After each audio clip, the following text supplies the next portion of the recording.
episode of the Better Two podcast is brought to you by Kitty Mystic and DM Needham, author of My Days with the Dark Muse, as well as Love is Worth Waiting For.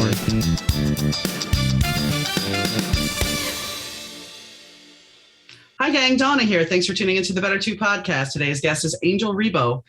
Angel and I have a very interesting conversation about humanity and about divisiveness and how our world has taken a turn into that direction that is not so good. So we kind of dig deep in what's going on in the world. So by the time this airs, a lot of the things we talked about hopefully will be over. But then again, it could be just getting started. So I hope you enjoy the conversation. Hi, Angel. How are you doing today? I'm doing great. Thank you. Fantastic. What about you? I'm doing well. I'm doing very well. So you have an adventure basically because you did not start, you're located in Texas now, but you grew up in Colombia, did you not? In Spain. Spain, okay. Yeah. So tell us a little bit about how you went from Spain to Texas. Exactly. So throughout my, let's say when I was a child, my mom and dad were kind enough or maybe visionary enough to put me through, language lessons, foreign languages lessons. So when I was in the school, like the normal school, I was taking, French as a second language since I think 7th grade or 6th grade. And at the same time, outside the school, I was also started at 6th or 7th grade. I started to go to a private academy for, to learn English. So fast forward, I ended my basic education, up to 12th grade, knowing really how to speak French and English. And then when I went to college and I was part of an international organization when I was in college, it was very natural to me. I was able to speak English and French and Spanish and Catalan language also, which is the language you speak in the northeast of Spain. And also I started learning Portuguese. So I wanted to have an international experience. I found it difficult for me to find the right experience at home in Barcelona, in this case, where I could use all my, language skills. So actually, I moved to the UK. I actually applied to a job while in Spain for a position in London, and I won. I was the. They were looking for a candidate in Spain, and I won that place. So I moved to the UK, and a few years later, the same company I was working with, which was actually an American company, I asked them if I could move to Latin America. They said yes. So I was then in Latin America. And then another company I was working with 11 years ago, they told me that, they proposed me if I wanted to move my family and myself to Texas or to the US actually. And I said yes. And that was, again, 11 years ago, and I've been in Texas since then. So it was all like, job related and opportunities that opened up and my language skills, all those things. And obviously making, progress in my professional career. They opened to me so many opportunities that I ended up Texas. And actually I chose Texas, to any other place in the country. And they had probably like 30 plus offices and places I could move to, but I chose Texas.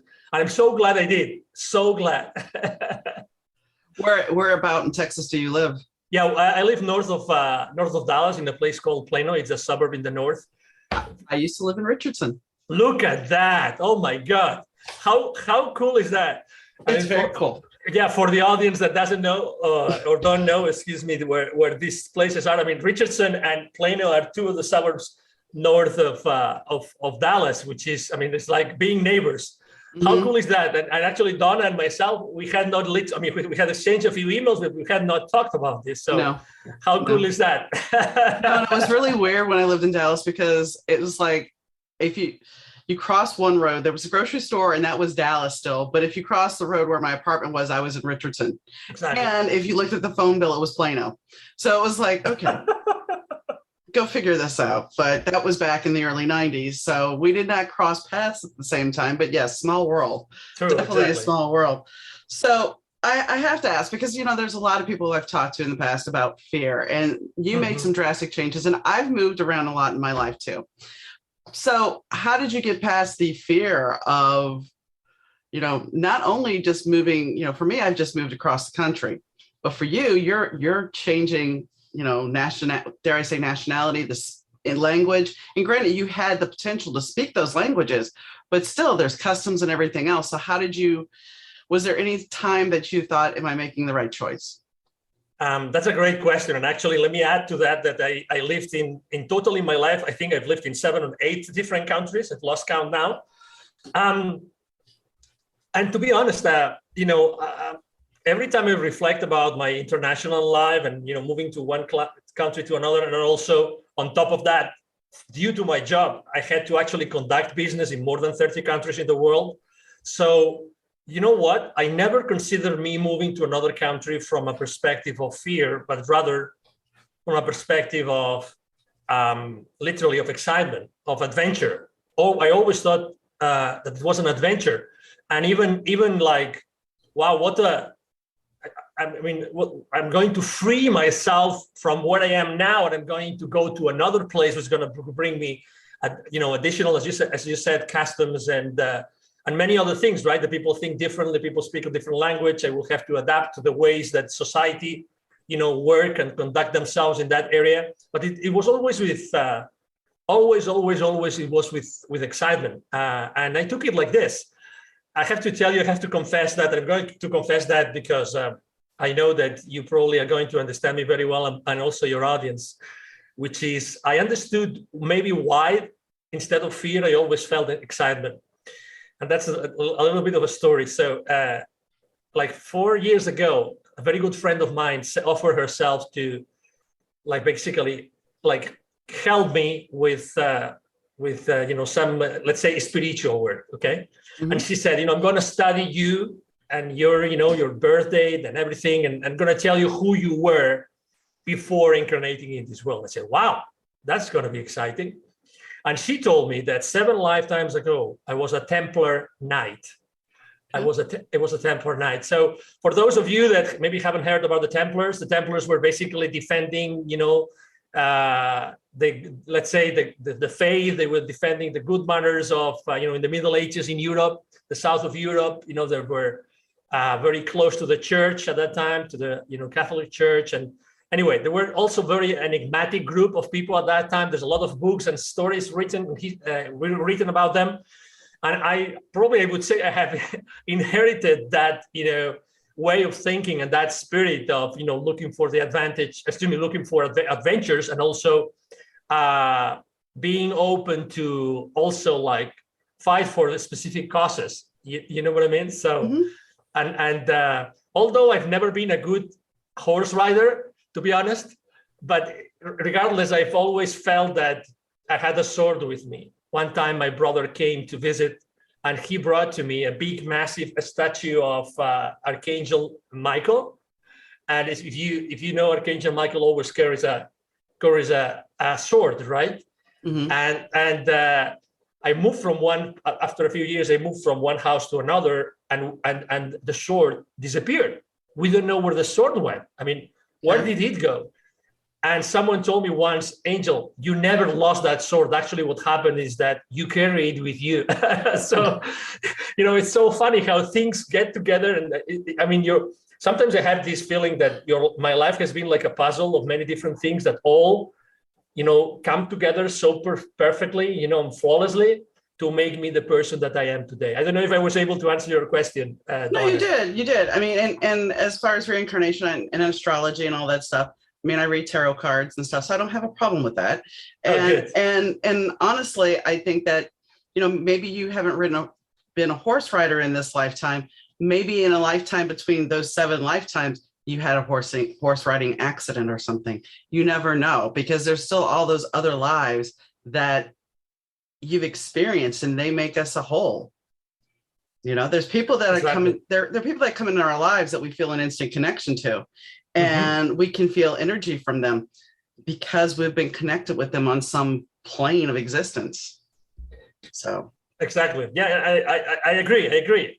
Also, at the same time, sometimes we are so entrenched in our physical 3D world that we live in that sometimes, not everybody is exposed to the same experience, the same knowledge.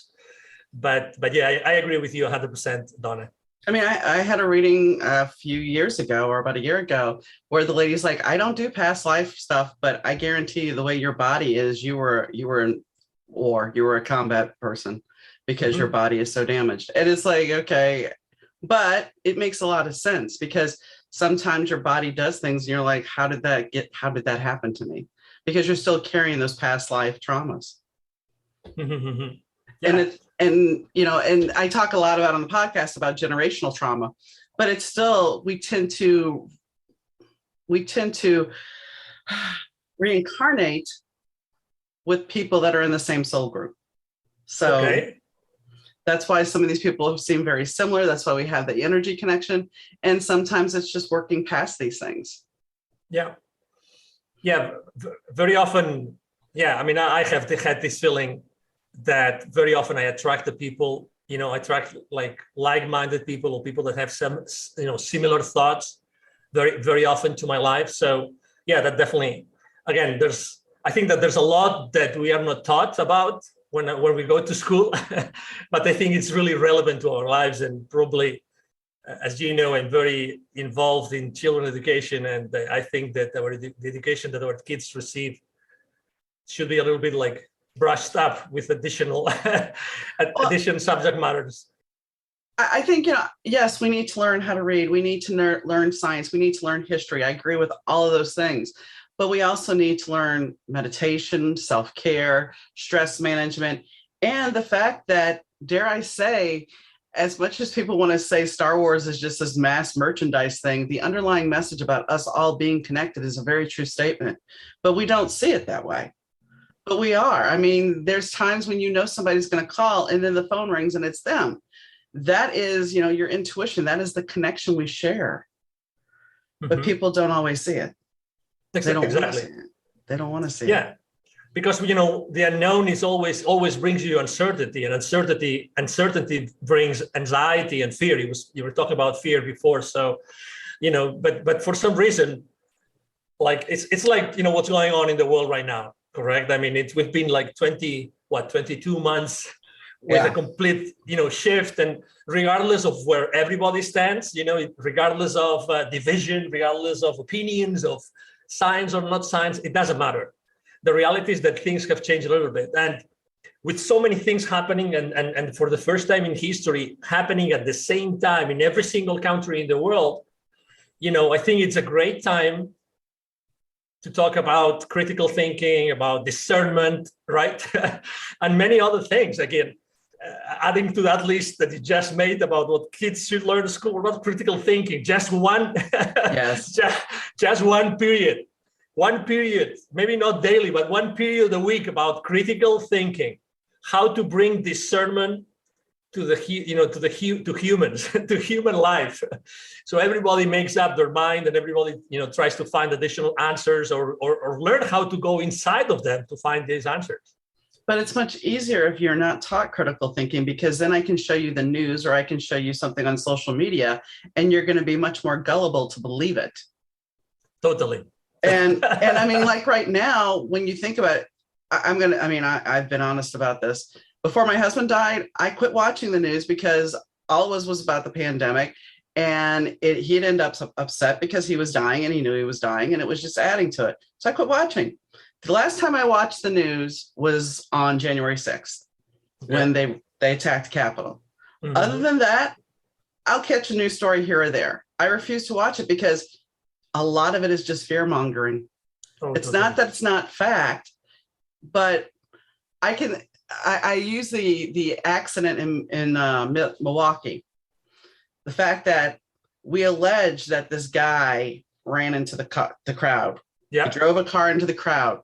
And while the news would like to paint it as an accident, the truth is it was an intentional act.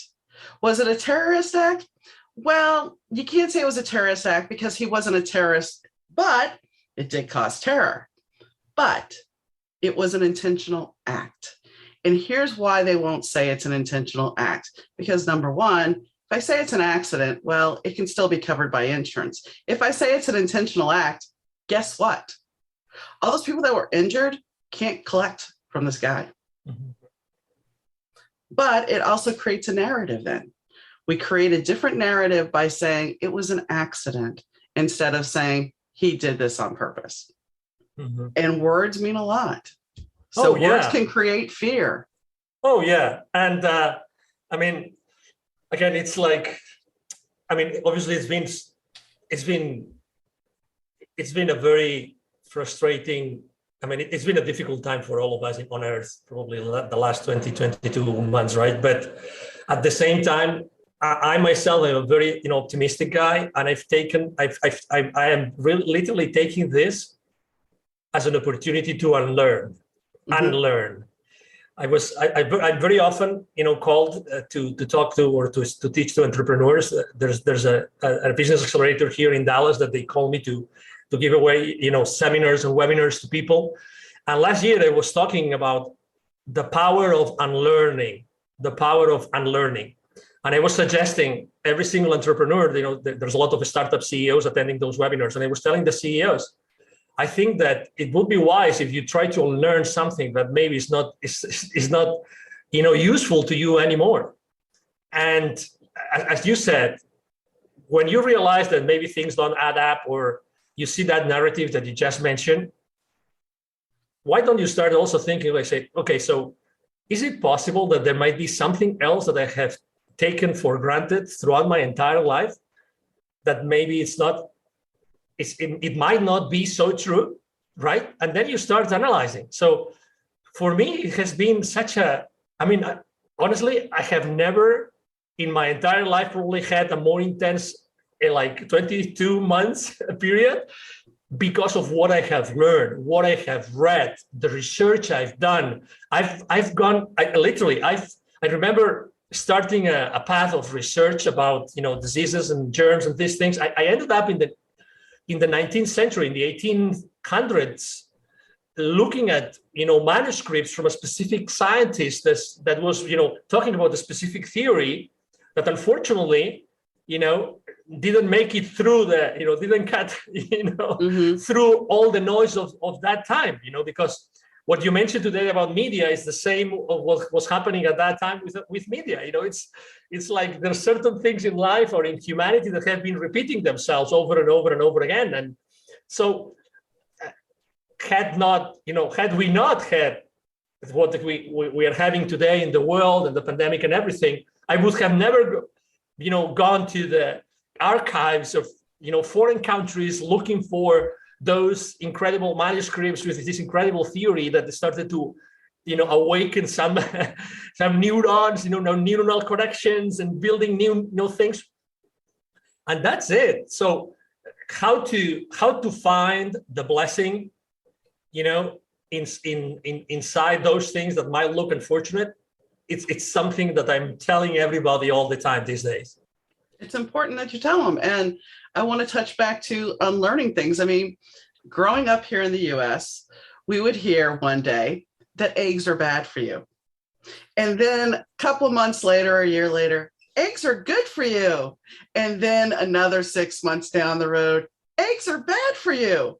And the only reason I'm bringing this up is because, once again, this is the narrative. And as we sit here, you're talking about unlearning things. We have to unlearn behaviors that we learned from our parents. And I'm not sitting here saying, blame your parents for who you are, because it's not just that, it's the generation. Your generation was taught one way, the new generation is taught a different way. And if we can find some common ground and start unpacking and forgiving people, our parents were raised by our grandparents. They weren't perfect. And our grandparents were raised by their parents. And there was a whole nother, when you really think about it, my grandmother, she was born in 1920. She's gone now, but she lived through some horrendous times. And had she been born just a little bit sooner, she would have lived through the Spanish flu pandemic. So, we have to look at things in a bigger, broader scope and understand that we have to unlearn certain behaviors. It's tantamount to getting past the fear and getting past of relinquishing our control and our self-respect and doing good for others. We need to do that. Oh yeah, oh yeah, and it's so funny that you mentioned about the X, because just a few, like 2 or 3 weekends ago, there was this foundation that is called Western A Prize, and they organized a convention here in Allen, Texas, called Wise Traditions. Wise Traditions, and they basically was a convention in which we're talking about food, and oh my God, and then we're going to talk about dairy. X is one thing, but dairy is just it's just, how many times have we told that, dairy is bad, or dairy is good, or dairy is bad, dairy is good. So guess what? People were talking about raw milk at that conference. They were talking about raw milk and the blessings of raw milk. And obviously, I remember when I was a kid that my grandmother, originally in that ranch, in the north of Spain, in the middle of nowhere, I used to go there for my vacations. And she used to obviously boil. They had some sheep and goats, and they would, boil the milk.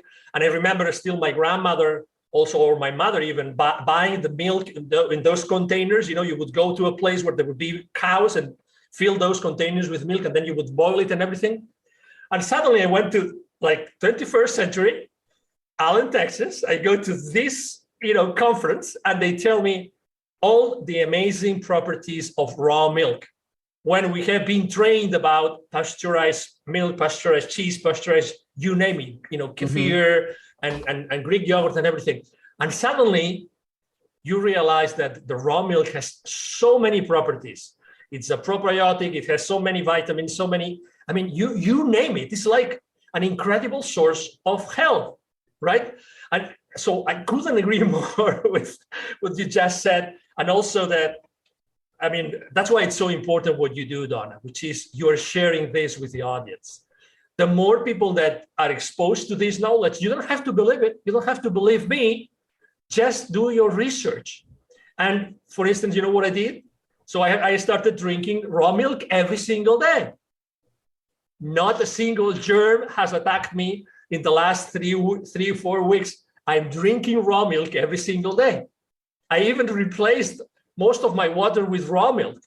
It's amazing. That's for some people, that is going to be the answer. But, the reason why we have had the pasteurized thing is because for so long, money has influenced everything. I've talked about this before. I was on a drug called Nature Thyroid. It was a pharmaceutical, but it had been on the market for 100 years. And it's a non-synthetic thyroid drug. About almost 2 years ago now, somebody decided it hasn't had proper FDA approval. Mind you, there's 100,000, 200,000 people on it, and we're doing just fine taking it, but no. So now it has to be pulled from the market, and it's going to take at least 5 years before it's approved. And the company that was making it is basically saying, we don't have the funds to get it approved. So now you have to, I have to go through a compound pharmacy to get my medication, but Big Pharma won. So it's interesting that money, I hate to say it. Have you ever heard of George Carlin? No. He's a comedian, and he talks about how it's a boys club and they all have money and you're not going to be a member of it. And in a way, that's kind of how it is. I was reading, I saw something today about student loans, and they were talking about how when our president got into his first Senate position, that he said he was with the big bank saying, you can't forgive student loans. You can't file bankruptcy on it. He was one of the biggest supporters for that. And how he is still continuing to do that. And I'm not, I will say this, I have been a Democrat most of my life. So, but I think there's a lot of injustice on both sides. And I think both parties have their hand in the till. And they are not necessarily looking for, and I don't want to get political, but I don't think they're necessarily looking at benefiting the people. It's more about control.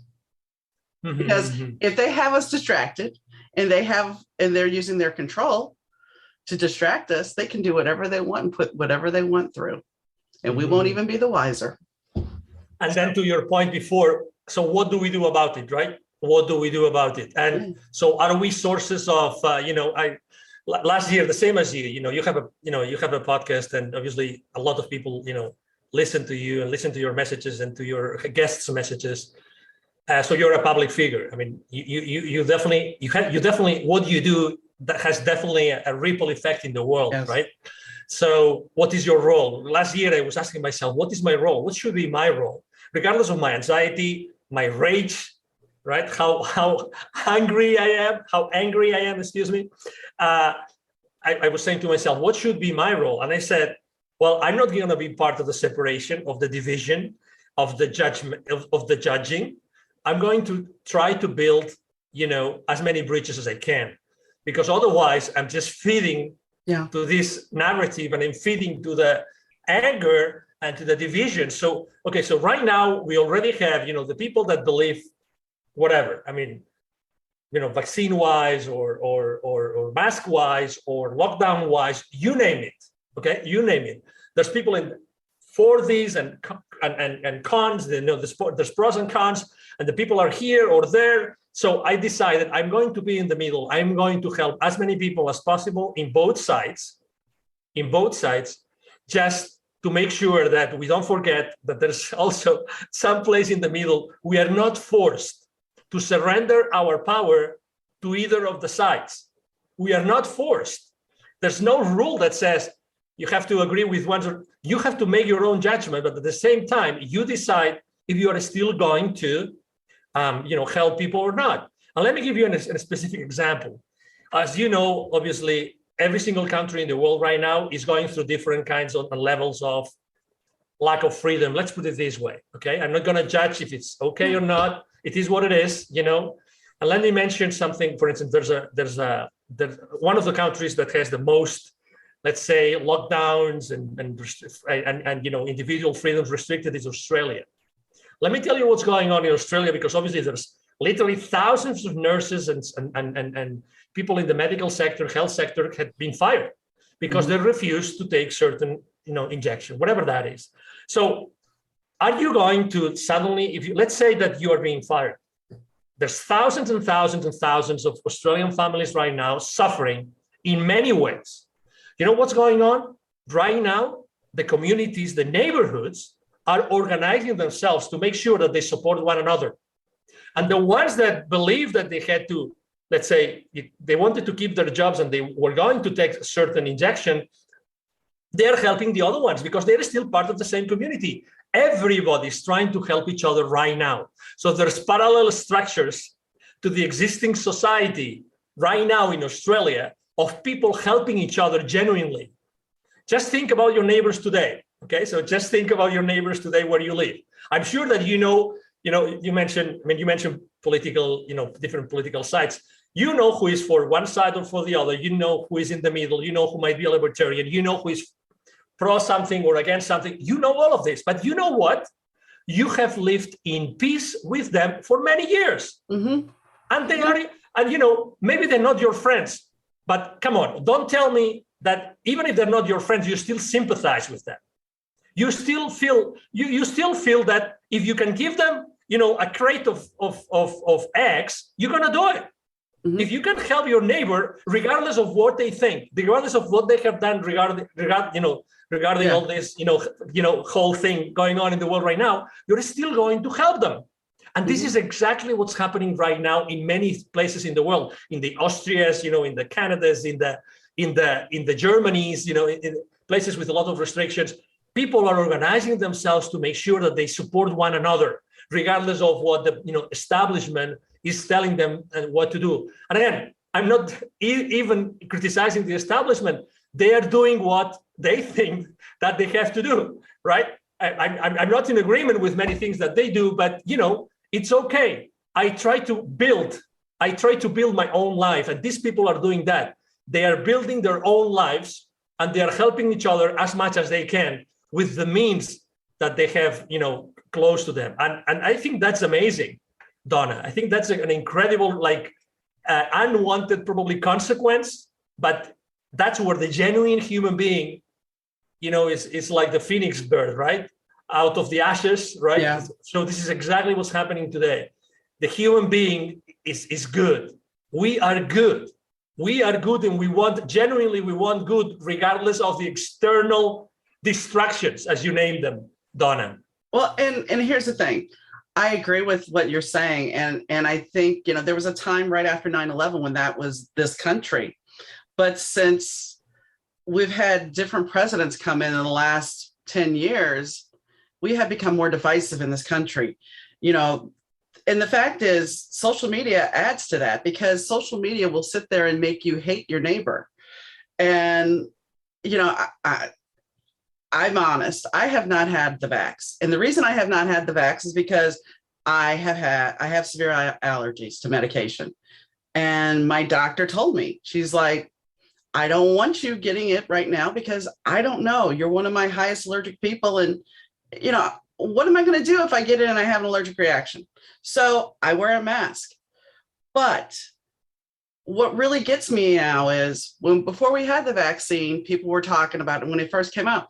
Well, we all need to get vaccinated because we need to protect those that can't be vaccinated. Okay. And now if you go on social media, all you will see is, well, if you're not vaccinated, you should just die. Okay. Thanks. Thanks for caring. I thought so while Australia and other countries are pulling together, here in the US, I think we are just becoming more toxic toward each other. And it's like, get rid of all the fear mongering, get rid of the labels, be humans, be compassionate, have empathy. You don't know what somebody's going through and you don't know somebody's reasoning for why they're not doing it. And I can get blasted for that. I'm not an anti-vaxxer, but I also don't want to get a shot that could take me out because I have a lot of health concerns or health issues. So. Yeah. And again, you use several labels right there. And again, why should I do? I mean, how many immunizations have I got in my life? I don't know, a lot, plenty. Every single time someone told me to have one, that's one thing. So why are certain people called pro or anti? I mean, why? And one of the funniest, it's funny if you look for this perspective, right? One of the funniest, social media things that I saw early, I mean, if I can use sarcasm here, is that it takes almost a warrant for an attorney to get someone else's medical records. Almost a warrant. Mm-hmm. Really, I mean, you need to go several legal steps to actually get the medical records of someone if you are in court and you need to investigate something, blah, blah, blah, whatever that is. And this particular post was saying, who the heck, with all due respect, who the heck gave the hostesses of restaurants in America and in the world the warrant, the legal ability to ask you for your specific, vaccination status about, on, SARS-CoV-2, right? Mm-hmm. So isn't it, so that's the power of the whole thing that's happening right now. So if you really scratch the surface, how many things that are being mandated are legal? Well, we can go, firstly, I was going to say to go off of the HIPAA thing. I mean, when I worked in insurance, we had to have, in order to investigate medical injuries, I had to have you release your records. That was the only way I was going to get them.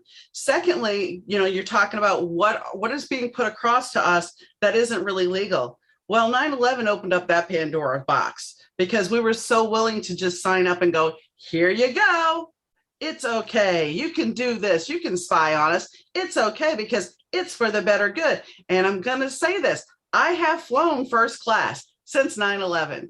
Now, my husband had a little manicure kit.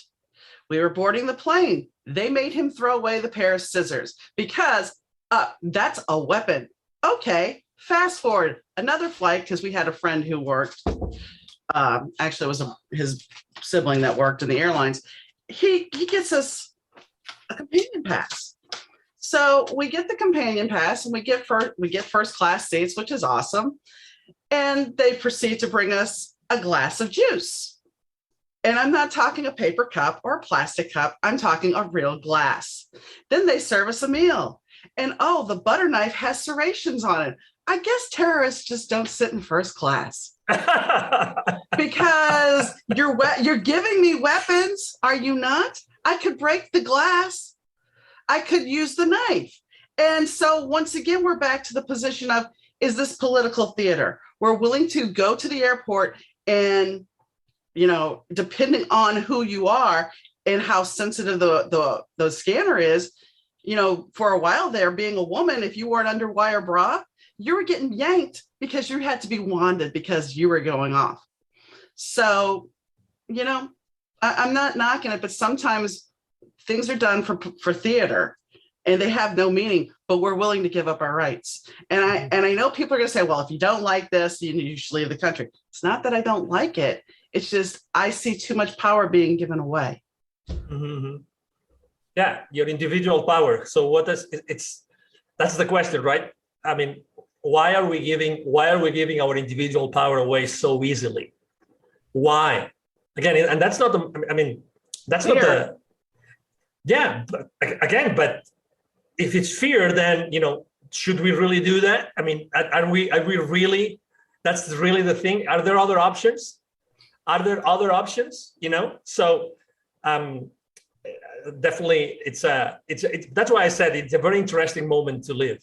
Well, some people are in, a lot of people are in fear, obviously, and suffering and everything, but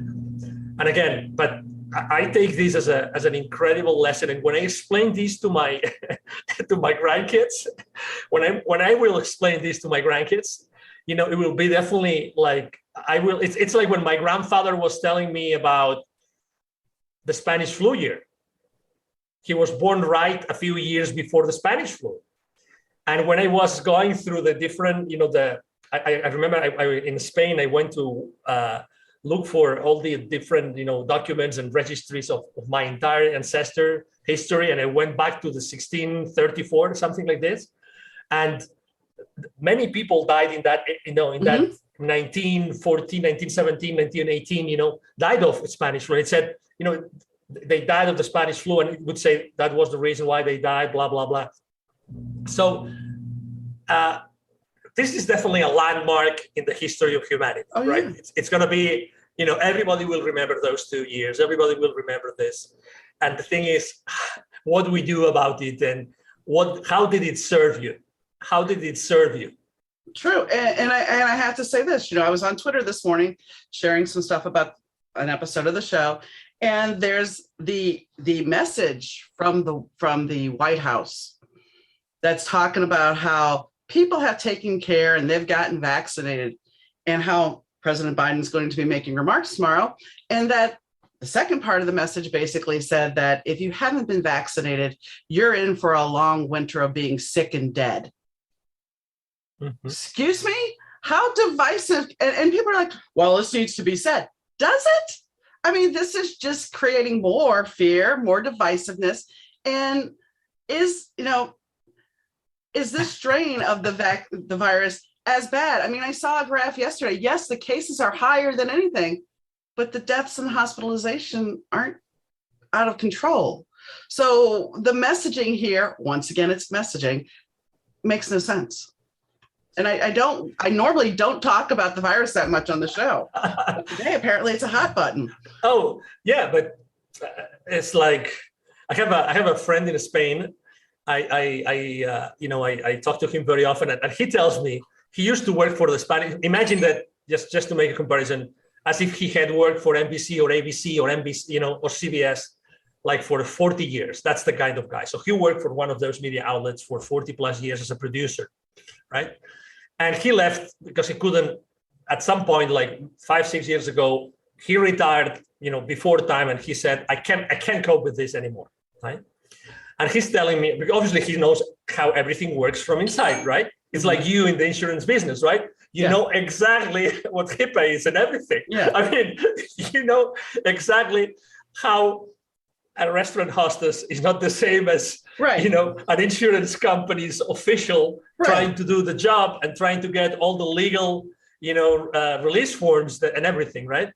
So he's telling me, Angel, if you realize this is all kind of virtual, like the thread is really virtual, Mhm. but everything is so virtual that regardless of if it's true or virtual, it doesn't matter. Like all the mandates, all the speeches from the presidents, which are almost all of them the same, and they eventually will reach the same point, they never go to the legislator. They're just things that they said we're going to do them, and then there's a whole bunch of reactions. I bet you, Donna, that the press releases for tomorrow after the president's speech have already been written. Yeah. Well, the celebrity obituaries are written ahead of time with only certain things left blank, like cause of death and everything. So, I mean, that's been going on. That practice has been going on, I think, since the 60s, if not earlier, because it was much easier to have all that obituary written so they could drop it into the press as quick as possible. So, I mean, when you think about it, we are managed, our lives are managed a lot. But let's talk about you. Since you come on here to talk about things, and we went off on this really diverse tangent that I'm sure some people are just going to be mortified by, but you actually have an organization called Wisdom for Kids. Exactly. Tell me a little bit about that. Yeah. So, when I was, before coming to live here in the US 11 years ago, I was living in Mexico.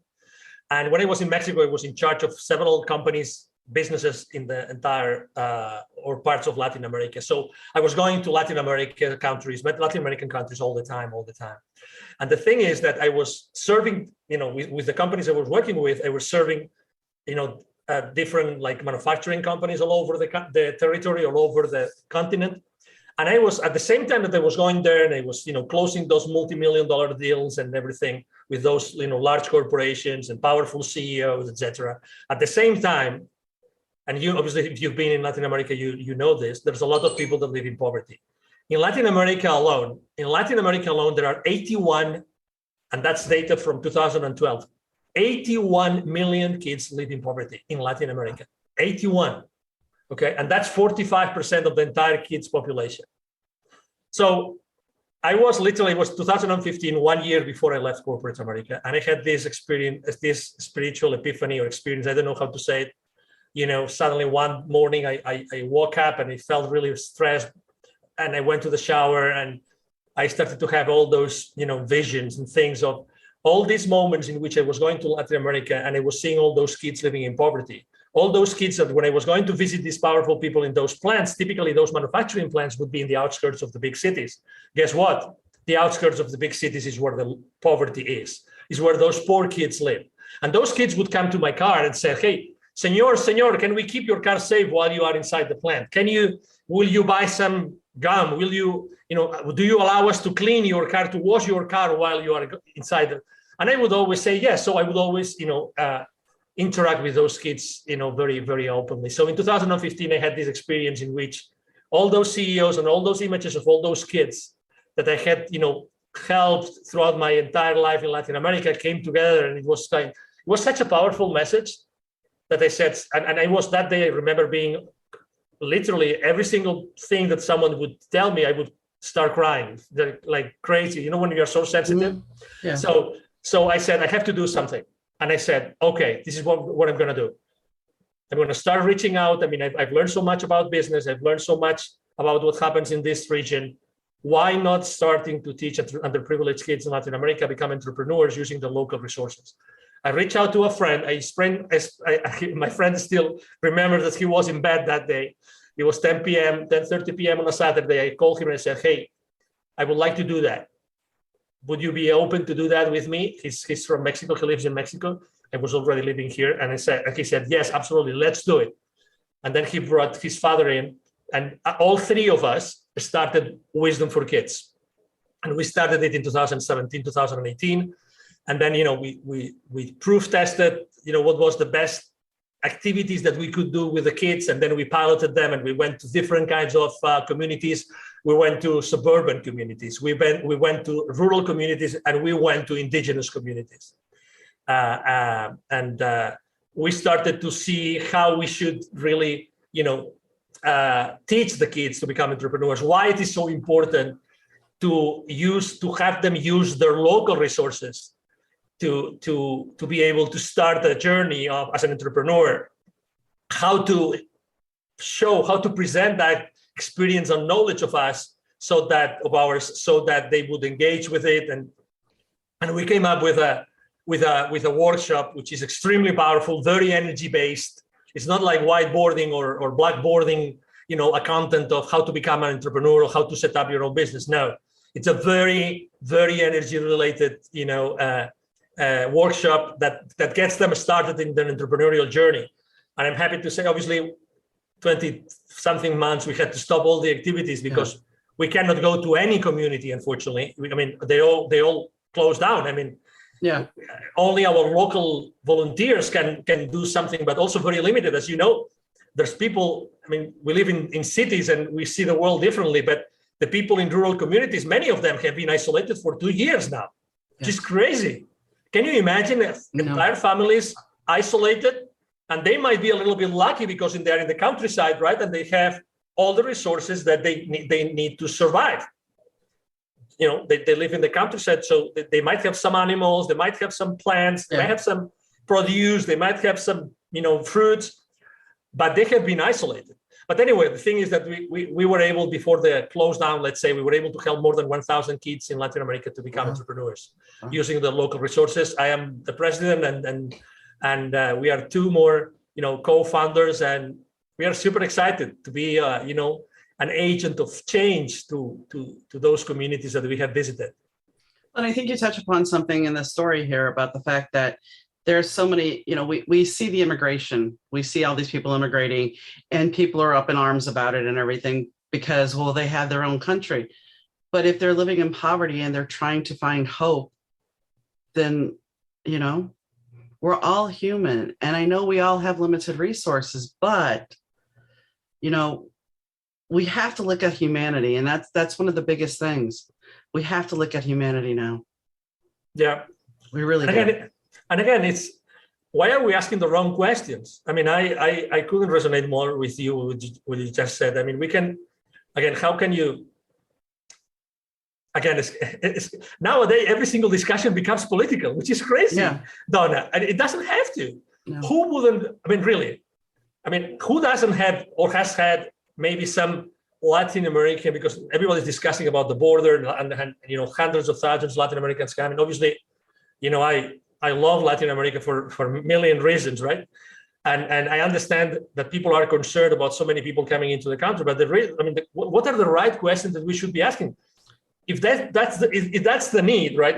If we have always, how many people have helped me with my house, with my pool, with my landscaping, with my repairs? How many handymen came home and they were from America?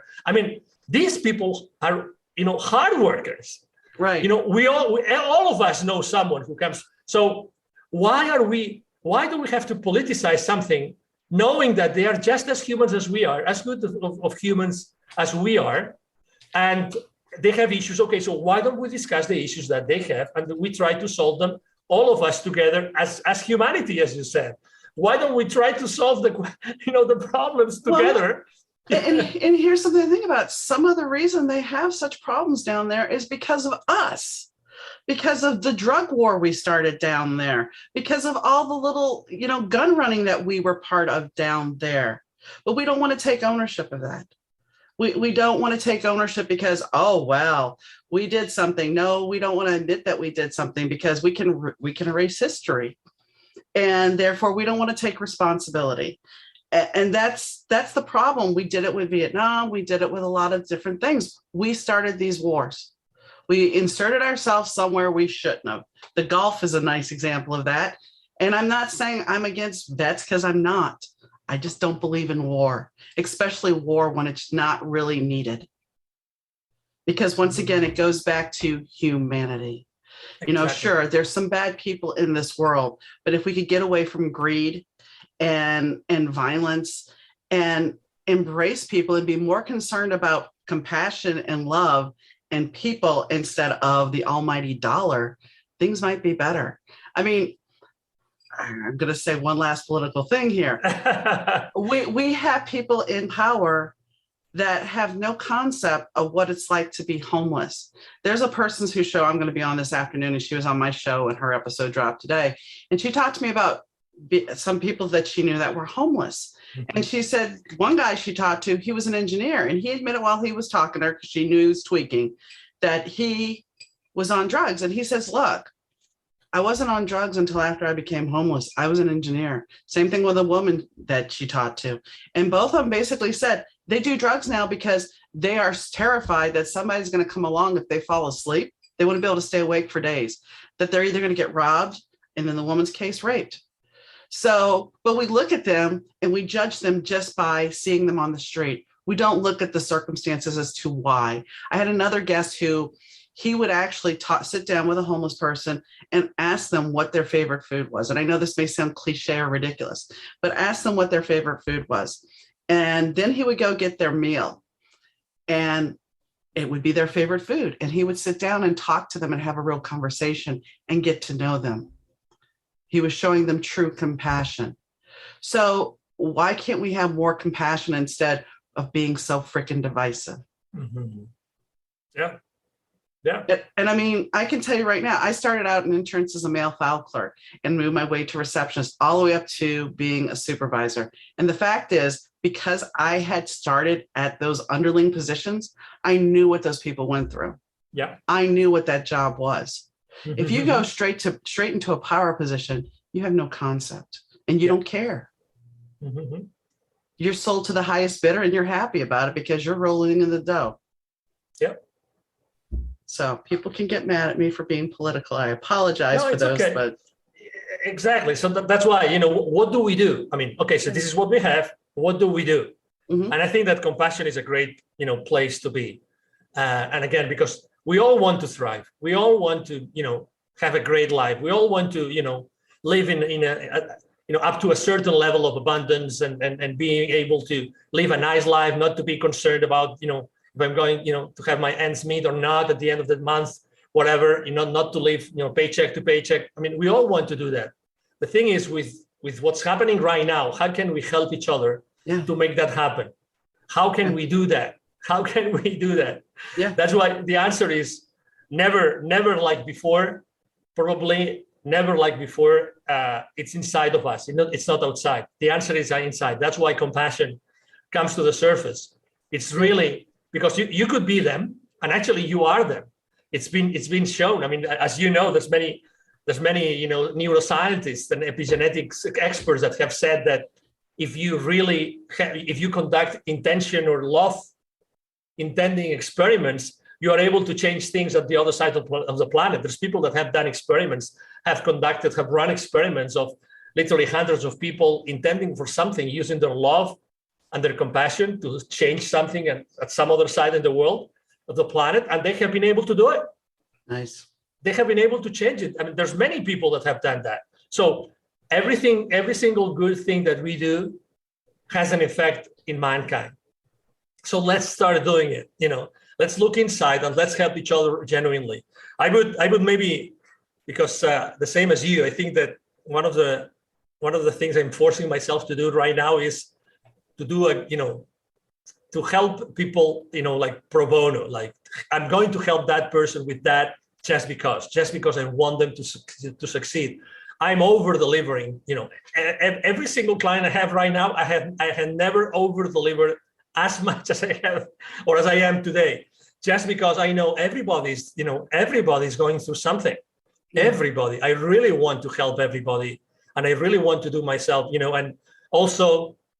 Probably, I'm tipping more people now than before. I've increased the amount. I know that, salaries are not maybe, as much as they used to be before. I know that also people change jobs more often. I mean, the whole, labor market has changed. There's lots of things going on. So, I mean, just try to do good more systematically. And I think that that's one of the starting points of this new paradigm that we're building all together. That's why it's so important when you share this experience, this knowledge, everything. I mean, it's I think it's humanly acceptable that we have these conversations, and acknowledging that maybe others are divisive, we are not. How to build bridges? How can we build a bridge between, people that think this and people that think that? Okay, so what could be a middle ground? How can we go back together, not build back together, but go back together, really, but in reality? Because one thing is to say it and the other one is to do it, which is crazy, right? Right. So how can we really, really, really, really, really get back together? So the answer is very easy. Start doing small things for people around you, for your neighbors, for your relatives, for your friends. And you can do that immediately. You can do that immediately. I mean, right now, after listening to this episode, go somewhere, knock at someone's door, make a phone call. Something that we don't do anymore is just calling someone out of the blue. Isn't it crazy? Do you remember when you had a phone at home and suddenly rang? You were excited. I still have a phone, but nobody calls me. I mean, they call me on my cell, but that's the thing. And doing that. And one thing I have to say is reach out to somebody, but don't do it with gratitude and don't expect anything in return. Exactly. That's a big caveat, because you have the people that are helping, but then they're filming it. And you don't necessarily have to do that. You don't have to do that. And I want to talk to you real quick about the fact that you were talking about the job market changing. I think our instant gratification society is starting to wane just a scotch for two reasons. I live in a small town, but we have a main drag through our town. And there's been a McDonald's there that's been open 24 hours since I've lived here. Well, since the pandemic now, they can't find anybody to work late. McDonald's was closed the other night at 10 o'clock at night, which is we used to be open till 11 when I worked there. Not this one, but back in the 80s. So that's already changing. That the instant gratification, the fact that we had tornadoes here and an Amazon, not in my town, but in Illinois, Amazon had a facility. They didn't even plan for the disaster. They didn't say to their employees, hey, you need to seek shelter. They didn't plan for this. People died because somebody needed a package. So maybe we need to start looking at humanity. There was a thing a while back that I think it was Walmart that had taken policies out on their employees, life insurance policies. So if they died, they got paid. We are not a commodity. We are people. And the thing is, and this is why we have to appreciate humanity more too, is because how much AI is now taking over things. Oh, an AI can write your blog post. Really?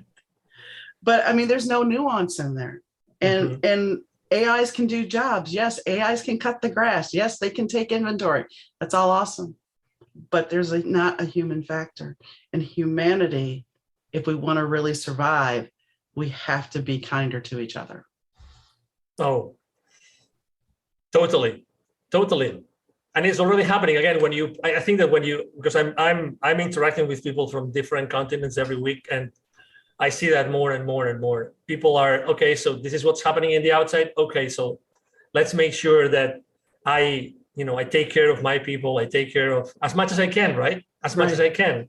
You mentioned that, unfortunate incident with the tornado and the Amazon, Illinois, in warehouse in Illinois. But just the other day, there's a company that delivers, groceries home, right? And they had a big issue with one of their IT systems. And they sent an email saying, okay, so the groceries that you have been waiting for the last 5 days will not make it this week. Okay. And I said, and then they said, the reason why this happened is, and in full disclosure, they said, this is what happened. Unfortunately, we couldn't plan ahead and we didn't anticipate that was going to happen. We didn't have a contingency plan. So you're going to have your groceries late. And you know what I did? I sent a message to one of the customer service agents that is in touch with me. And I told him, thank you very much for that message. Yeah. Thank you for being so blunt, honest to share with me the mistakes that you made. That makes me sure that in the future, you're going to do as much as you can to serve me. I will be your client forever. Right. And he was surprised because he got hundreds of complaints of people that weren't getting their groceries. Well, that's what I was going to say. Then there's the other side of that of people just complaining about it because they've been inconvenienced. But the whole thing is, if somebody's delivering groceries to your house, guess what? That's a convenience. You could go to the store yourself and get your groceries. So there's no reason to complain. But that's, again, it's all about being more human. Yeah. Being and the more perception. human. Yeah, and the perception. Oh, yeah, absolutely. And the perception. How do you take it? Yeah. And I have to acknowledge, I mean, this insanity going on in social media that you mentioned, it's happening. I mean, I think that I am perceiving, and as much as an optimist that I am perceiving this lack of patience in people. I am perceiving it, and we have to live with that, right? We have to accept it, and we have to try to make sure that we live with it and still be who we are, and be there for the people that. Okay, so if they're not patient, what can we do for them? As much as we can. And if we cannot do anything, I mean, compassion does not work for everybody either. No. So we have to, again, it's just keep going, keep using our love as much as we can, our compassion, and we will get over this. I mean, I'm 100% sure. I'm so confident, Donna, that we will get over this much sooner than we think. Really, much more soon than we think. Most likely. I mean, in time, it'll all turn and move forward, and we'll be in a better place. We will. Definitely. So on that note, is there anything that I haven't covered with you that you would like to add? No, thank you. Obviously, just thank you for your kindness, for allowing me to be here and to exchange maybe some ideas and some, just a different perspective, right? Maybe I would like just to share my email address if anybody wants to share, to share their thoughts with me. It's very easy. It's Angel, ANGEL, at angelribo.com. Last name Ribo is RIB as in boy O. Again, my email address is angel@angelribo.com. Anybody that wants to send me a message, we are a team here at the company, the CEO Confidant Company, and we will be glad to answer you. If we can be of help in any way, please reach out. I really appreciate your kindness, Donna, for this wonderful conversation today. I think it's been great. I've really enjoyed it. And obviously, thank you everybody that has been listening to us today for their patience, if they have made it to the end, right? Yes. And at the end of the day, we are just two human beings, and as flawed or as perfect as anyone else. Right. We're just having a conversation. Exactly. So thank you for chatting with me. Thank you. So Angel and I had definitely an interesting conversation, talking about his charity organization. I think it's important that we actually look at humanity. Humanity is not just about the vaccine. It's not just about the virus. It's about the economy. It's about people. It's about how do we value life? And there's so many ways to value life, but we always put a label on it. We put a label on who we are. We put a label on what we do. But maybe we need, as I've said before, to strip those labels away and be an individual, be who we are, and then embrace our humanity and do better and do good. I'm not going to sit here and give you a big lecture today because that was pretty heavy conversation. So if you like the podcast, or if you have a question or a comment, as I'm sure some of you may have a comment about this episode, you can reach me at Donna, DAUNA, at better2podcast.com. That's Donna at better2podcast.com. All of our episodes are at better2podcast.com. If you want to follow us on the social media apps, we have those links on the Better2 page as well. If you want to check out what guests are coming up, you can find that at dmneedham.com under Better2 Podcast. And on that note, I hope you enjoy the show, and I hope you have a great day. I'll catch you next time, guys. Bye.